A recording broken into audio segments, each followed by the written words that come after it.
Olá pessoal, hoje porção semanal especial, gravada aqui de Angra, né? Vocês sabem que eu estou de férias. E também especial porque estamos começando o segundo livro da Torá, livro de Êxodo, né? Shemot. E eu vou falar justamente sobre o nome do livro, que é nomes, né? Shemot significa nomes. Bom, e aí a gente tem uma questão muito interessante na Kabbalah, uma relação especial com nomes. Por quê? Porque a gente tem todo um estudo dos nomes, né? Na Kabbalah, que o pessoal às vezes chama de numerologia, alguma coisa nesse sentido, mas que a gente na verdade chama de gemátria. É um estudo um pouco mais aprofundado do que a numerologia, né? A gemátria a gente pode usar para várias coisas, inclusive para interpretar a Bíblia e para decifrar mensagens, né? Mas um dos estudos que a gente pode fazer da gemátria é realmente nos nomes, né? Agora, por que é uma coisa interessante? Porque o nome, ele vai revelar, obviamente, então a personalidade de uma pessoa. A gente consegue saber muito sobre uma pessoa através do nome dela, mas ao mesmo tempo ele não revela toda a personalidade, né? Porque se fosse assim, a gente teria, por exemplo, sei lá, todo mundo que chama Yair com a mesma personalidade, todo mundo que chama, sei lá, Ricardo com a mesma personalidade. E obviamente não é o caso, né? A gente tem pessoas que têm aí um traço em comum passado pelo nome, mas a gente ainda vai ter traços de individualidade. Então a gente diz na Kabbalah que o nome ao mesmo tempo ele revela e oculta alguma coisa. Eu sempre consigo através do nome chegar, digamos, num grosso da pessoa, numa essência da personalidade, mas eu não consigo saber o todo da personalidade. E por que eu estou falando isso? Porque a porção que começa essa semana e o livro como um todo, ele vai ter essa dualidade. O Zohar vai contar para nós.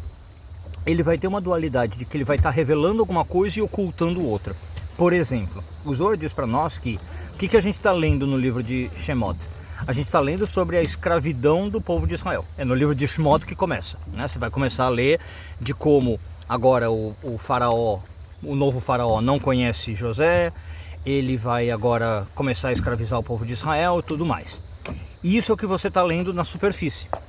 Mas o Zohar vai falar que na porção de Shemot e no livro inteiro de Shemot, o tema, na verdade, é a redenção, a vinda do Messias e tudo mais. Então você começa a falar assim, bom, mas como é que pode ser? Se eu estou lendo sobre a escravidão, como é que o tema é a redenção? E o paradoxo, digamos, é exatamente esse que eu estava falando do nome, né? Porque você está lendo na superfície uma coisa, mas na essência está ocorrendo outra. Agora, além desse paradoxo de uma coisa estar sendo revelada na superfície e na essência está outra, muitas vezes o que está sendo revelado e o que está oculto é realmente oposto. Então, como aqui no caso da escravidão e da redenção. Em que sentido? Na nossa cabeça, quando a gente está vivendo aqui no mundo físico, no mundo dual, a gente acha que escravidão é o oposto da redenção, né? Mas muitas vezes o que acontece na espiritualidade não é assim que funciona. É justamente a escravidão que traz a redenção. No sentido de que eu preciso passar pela escravidão, eu preciso passar por um processo, como vai estar escrito no livro de Shemot, para depois vir um Moisés, né, e trazer a redenção. A gente muitas vezes está sonhando apenas com a redenção, com processos como, vou sair, vou me libertar e tal, mas a gente não entende que eu só posso passar por esse processo se antes tiver a escravidão. Percebe? Então a gente não consegue muitas vezes entender no nosso mundo da dualidade como é que esses pares de oposição funcionam, e a gente coloca essas oposições como se fossem contraditórias, como se uma não tivesse nada a ver com a outra. Mas cabalisticamente é justamente o contrário. Essas duas coisas são tão relacionadas que na verdade elas são uma. Então é assim muitas vezes com, por exemplo, amor e ódio, é muitas vezes assim com dor e cura, é muitas vezes assim com escravidão e redenção. Então, o nome da porção e o nome do livro, Shemot, vem indicar isso. As dualidades dos nomes. E óbvio que também a reflexão máxima disso vai se estender quando a gente chega no nome de Deus, né? Que também é algo extremamente importante para a Kabbalah.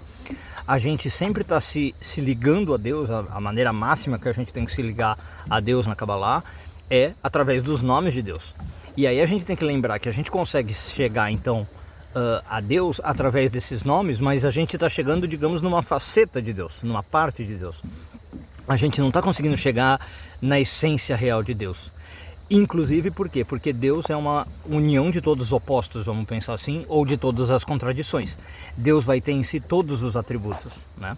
E a gente, na nossa mentalidade humana, material, mundana, de novo, a gente não consegue conceber essa concepção completa de um ser como Deus, percebe? Então a gente precisa trabalhar em nomes que são opositores, né? E, portanto, a nossa visão de Deus é fragmentada. Se a gente conseguisse realmente trabalhar nesses nomes num sistema totalmente integrativo, a gente teria a visão ou a compreensão total e absoluta de Deus. Mas a Kabbalah vai dizer que, infelizmente, isso é realmente impossível, porque também os nomes, então, estão aludindo a isso.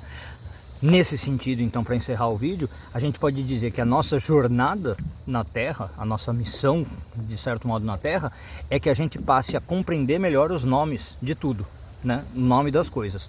E eu vou encerrar com uma última ensinamento, que é justamente isso que Deus pediu para Adão fazer quando ele estava no Jardim do Éden. Quando Adão é chamado a Deus a nomear todos os objetos, né? Aquela famosa passagem, todos os seres vivos, e aí a Torá fala assim, o nome que ele deu é o nome das coisas que iam ser. Por que Adão faz isso? Porque Adão naquele momento estava no máximo de compreensão, ele ainda não tinha sido expulso do Éden, né? Então ele está fazendo isso num nível de consciência totalmente elevado e absoluto. Quando nós estamos nesse nível de Adão e conseguimos fazer essa nomeação das coisas, quer dizer, eu estou conseguindo compreender o mundo e compreender a minha realidade de modo absoluto. A nossa jornada então na Terra, como eu dizia, é essa, a gente poder nomear as coisas de modo absoluto, entendendo a essência total delas, como Adão fez. No nosso nível atual e habitual a gente não tem isso, mas então o nosso esforço na Terra é para que a gente consiga fazer essa transição, né? Para que a gente consiga entender melhor o nome das coisas, e isso vai refletir, claro, então, num desenvolvimento espiritual. Uma boa semana a todos, Shavua Tov e tudo de bom.